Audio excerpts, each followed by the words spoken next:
Hi! Are you a mom living abroad and are having trouble with adapting and the feelings of homesickness? Well, I will give you some tips of how to overcome it. I found out a way to feel good in spite of living far away from my friends and family. And I want to share that information with you so you feel better wherever you are and happy even though you're far away from your support circle.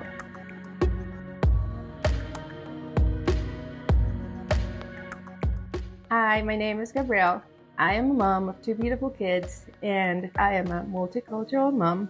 I've lived in several countries and I've endured the feelings of homesickness for 10 years. Yes, that's a long time to feel homesick, but I don't suffer like I did before.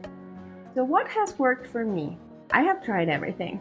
When I started feeling homesick after only a few months of being far away from my family and friends in Mexico, I really started to struggle. I started suffering from depression. I felt very alone, and the weather where I live did not help at all. I come from the city of Eternal Spring, Cuernavaca.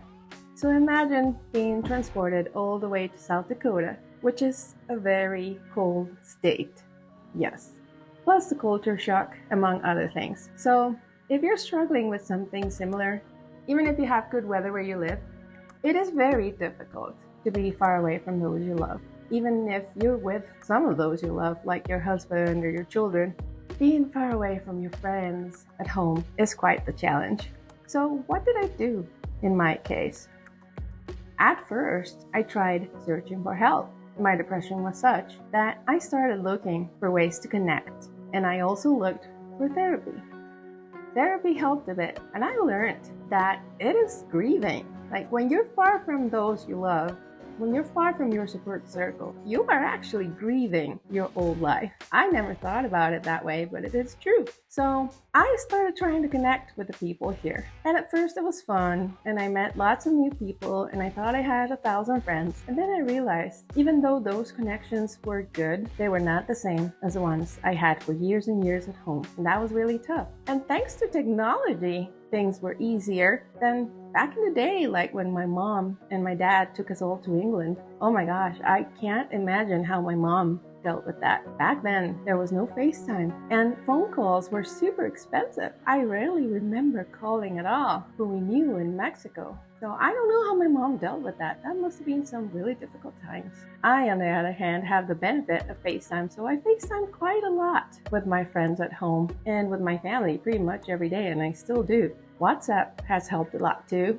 I stay in touch with all my friends. It is still my support circle 10 years later, and that has helped a lot too. Staying in touch with those that make you feel good, that make you happy, that make you laugh, even though they're so far away.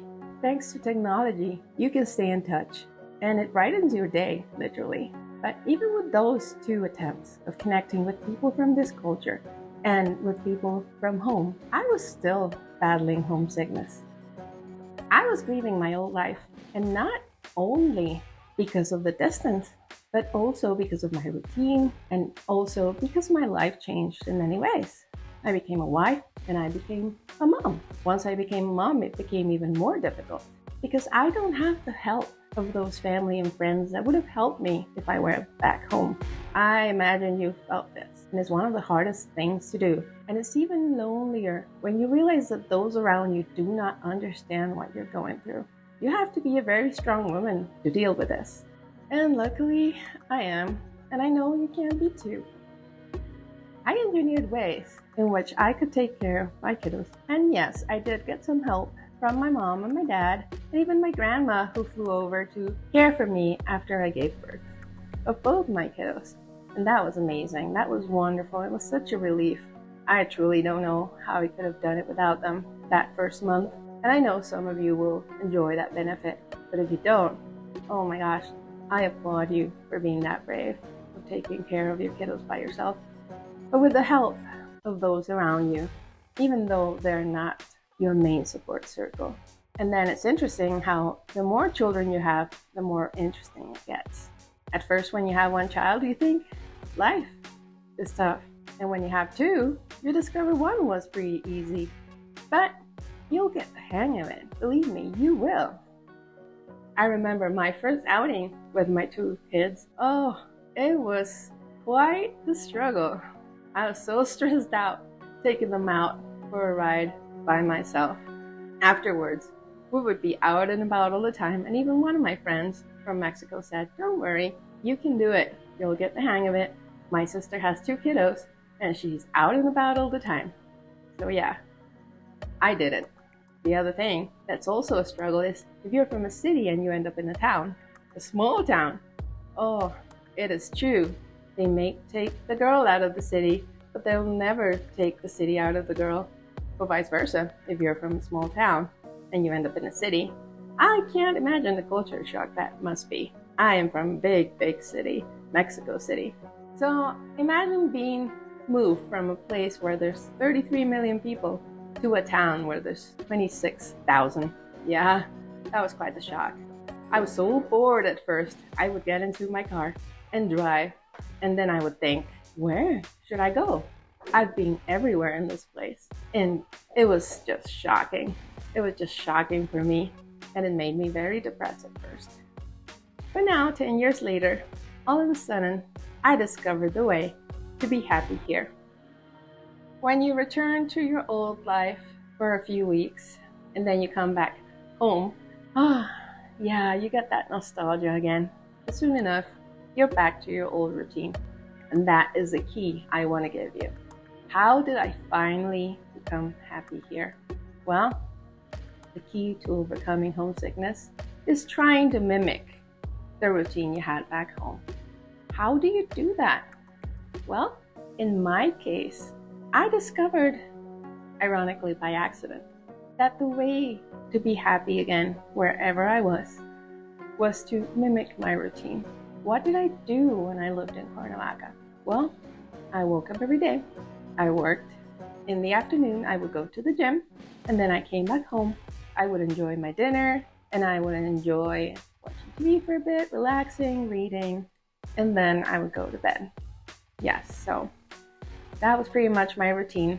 I got a lot more social contact when I went to the gym because that's where I met my mom and my friends. And on the weekends too, I would go out with them. So I started to do that here. I started to go to the gym every day, which was really good for my health, by the way, and for my emotional state. I started running again because I'm a runner. And I discovered there was a way to have the children watched. I go to the YMCA and they have child watch, and my children were really happy spending 2 hours on child watch while I exercise. Yes, I didn't spend all day at the gym. I only exercised for a couple of hours, and the kids were happy and I was happy.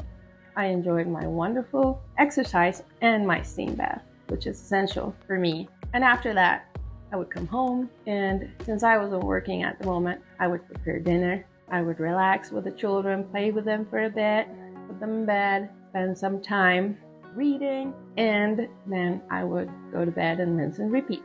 And then on weekends, what I used to do also in Cuernavaca is I would go out to restaurants with my parents or with friends, or go to watch a movie. And I started doing that here. And yes, all of a sudden I felt home. Isn't that funny how the mind works? Just mimicking my routine made me feel at home. So I suggest to you to try that. It really, really helps. And if there's something that you can't do that you did back home, maybe you'll find an alternative. Also, another thing I really recommend is exploring the place where you're at. Many women end up feeling frozen, and they don't even want to leave their home. They isolate themselves. I did for sure at first. I didn't want to go out. I just wanted to be on FaceTime with my friends all the time.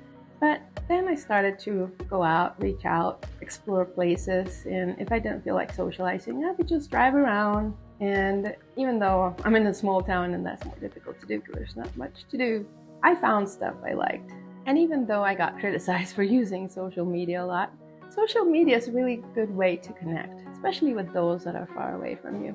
So to that criticism, all I can say is, yeah, well, what do you expect me to do? All the people I love that are far away and are part of my support circle are available to me through Facebook or through WhatsApp. So that's what I'm going to do. I'm just going to stay in touch. But don't let the things you see that they're doing depress you, because that's the other thing that's really hard. You see them having fun, going out places, attending parties, and you wish you were there.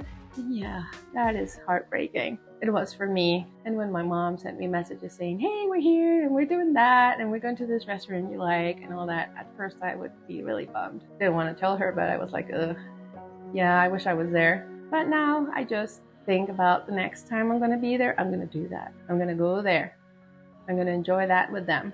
And it's just a shift in your mental attitude.